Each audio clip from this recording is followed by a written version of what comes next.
It is always game day in Cleveland. He is Daryl Ryder. I'm Andy Baskin. We're brought to you locally by our good friends at Smiley One and Bryant, Northeast Ohio's premier heating and cooling solution. Daryl, so much to talk about as we get set for this game against Seattle, where your team is 4-2. If you look at the standings, you should be smiling, but there's a whole lot of turmoil going around Berea right now, trying to figure out things. So Deshaun Watson officially ruled out for Sunday, and P.J. Walker will be playing Sunday, the starting quarterback. So, Daryl, take me through the Deshaun Watson the day in the life of Deshaun Watson. Well, we're not day-to-day now. We're week to week. That's true, we're not. So, yes. Salute to the Cleveland Browns for they got this one right. Good job out of them. There's no drama. There's no suspense. It's going to shut him down for the week. He'll just do rehab.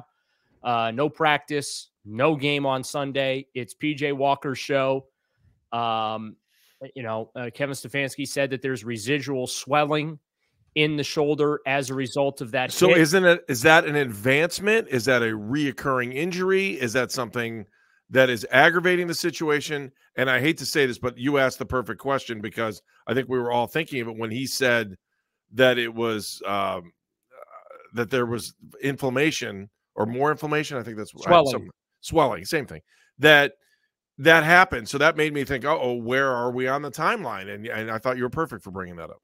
Yeah, and Kevin gave a great answer without answering the question, because right now I think, Andy, that is the question, right?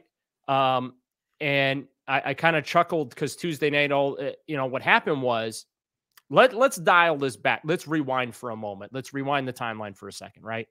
Okay. So Tuesday on, I think, Fox Sports Radio, I think that's who Brady Quinn works for. I did not have this is the juicy story. Keep going. I did not have this on my Browns bingo card for the 2023 season. But so Brady Quinn goes on the air and he these are his words. He called Deshaun Watson a trust fund baby, basically, because he got the $230 million contract.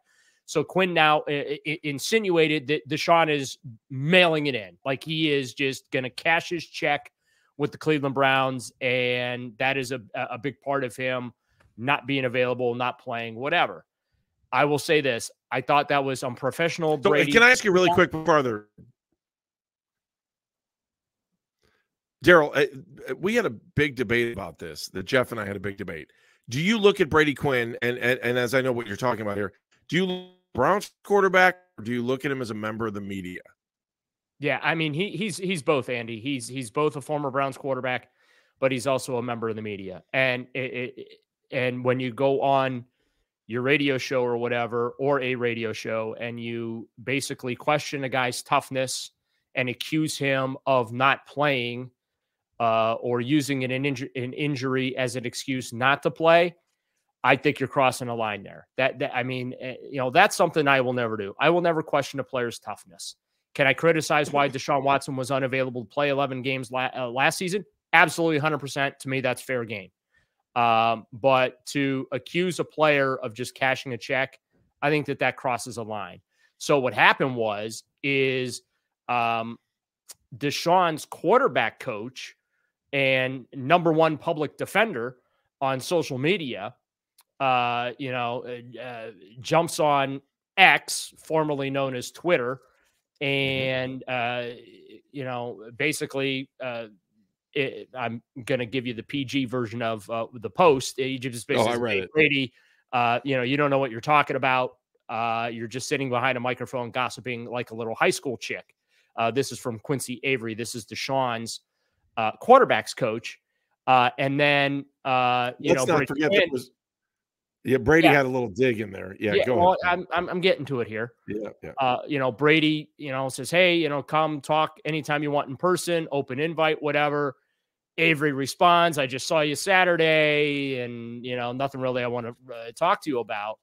And then that's when Brady, says, I didn't see you or whatever, and throws in the dig. How about this is what Quinn posted, quote, back to Quincy Avery, quote, how about we massage this conversation and get it to a happy ending? Does that sound satisfactory?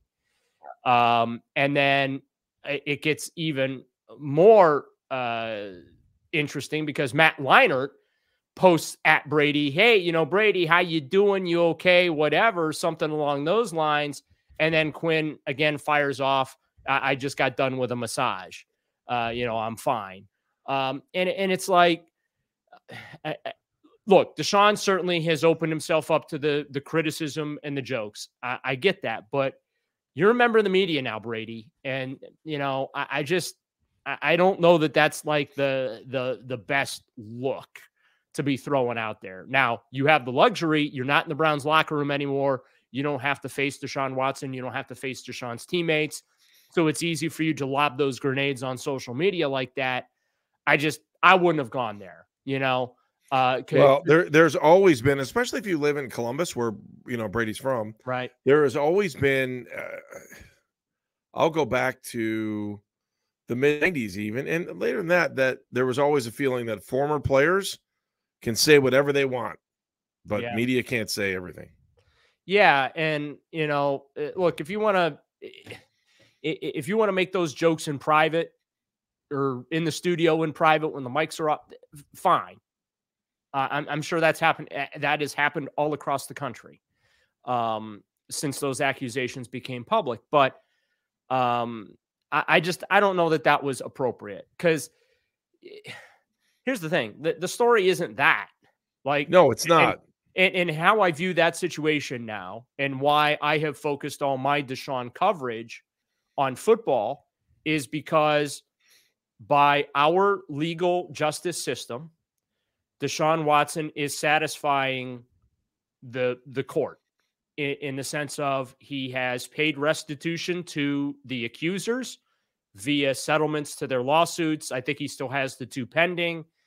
No criminal charges were brought against him when prosecutors looked into his alleged misconduct. They did not find sufficient evidence to move forward with a criminal case. And so, you know, that's why now, yes, that is part of Deshaun Watson's story. It will continue to be part of his story, and it will always be part of his story, for the remainder of his career as well as life. But like right now, that's immaterial to what's going on. And I just, and I find it interesting. And Kevin Stefanski made sure. And so what happened, the reason I brought all that stuff up, Andy, because I think what happened on Wednesday was a response, because shortly after that whole exchange took place very publicly on X, then all the NFL insiders pop out with sources tell me that this is what's going on with Deshaun Watson's shoulder. And clearly that came from Deshaun's camp. They wanted the word out there that, hey, he's not here just cashing checks from the Cleveland Browns. His shoulder is jacked up. This is what's wrong with it, etc. Now, the fact that the NFL insiders tried to make the 4 to 6 week thing like that was some sort of breaking news was a little bit ridiculous, because I last week specifically asked Deshaun about the timetable related to the rotator cuff, because when you get checked out, the doc tells you what your recovery time is looking like. And estimated. Right. And Deshaun eventually got to it, but said 4 to 6 week injury based on the research and what he has heard, et cetera. Right. So that leads us to Wednesday, and Kevin Stefanski coming out and doing 2 things. One, putting to rest Deshaun's not practicing. He's not playing this week. It's PJ Walker against the Seahawks. That's 1. 2, Stefanski multiple times saying Deshaun is trying like hell to get out there. This is not a lack of effort. This is not a lack of commitment. This is not a lack of leadership. This is not him cashing a check. I'm throwing that last part in there. Right. But, he made it a point multiple times to come to Deshaun's defense of this injury. And, that, again, I think was a direct response of everything that took place Tuesday afternoon, Tuesday evening on that social media platform to make it clear Deshaun's not available this week. We're going to shut him down. They're swelling. Now, here's the other concern that I have, Andy, is with the swelling, or the additional swelling that the residual swelling, I believe is the words that Kevin Stefanski used.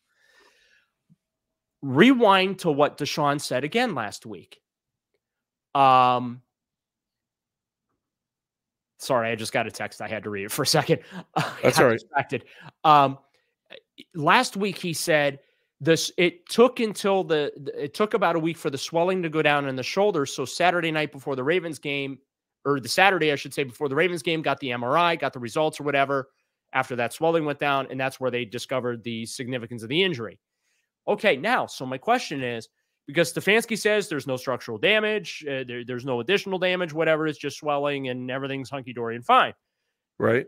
Aside from my timeline question number 2 is, well, if there's swelling in the shoulder, does he have to go back for another MRI when that swelling goes down again to make sure that there isn't additional damage? Because if the swelling in the shoulder prevented them from seeing the original injury, right? Right. Then why is it not reasonable to expect that the swelling is going to prevent them from seeing the extent of this particular injury? So there's a lot there's just so many tentacles to this particular situation involving Deshaun, more than just he's out this week against Seattle. We have no idea what the timeline is. I don't think we still have an accurate diagnosis or timetable for going forward now because of this swelling. Again, I'm just remembering what we had heard before. Right. And unfortunately for the Browns, Andrew Berry, Kevin Stefanski ended up both being dead wrong that this was not going to be a long-term injury, because as we go now, this officially is a long-term injury. You're talking a month plus that Watson will have been dealing with this. So, Daryl, let me I'm going to leave this and we're going to go to break. The other part of the thing that I thought about the inflammation today was, what if the micro tear got a little bigger on the hit in the game? I mean, we just don't know, and that's why the timeline is the big question here. So, all right, let's come back, not to be low-key on timelines and trying to figure out, what path we're actually on. But let's come back. I want to talk more about that. I want to talk about some awards that were handed out today. And I also want to get into what I thought was really interesting and no one talked about, the lakefront development, because if you look at the stadium, it looks a little different in that lakefront development model that you've seen. So I definitely want to get to that. It's always game day in Cleveland.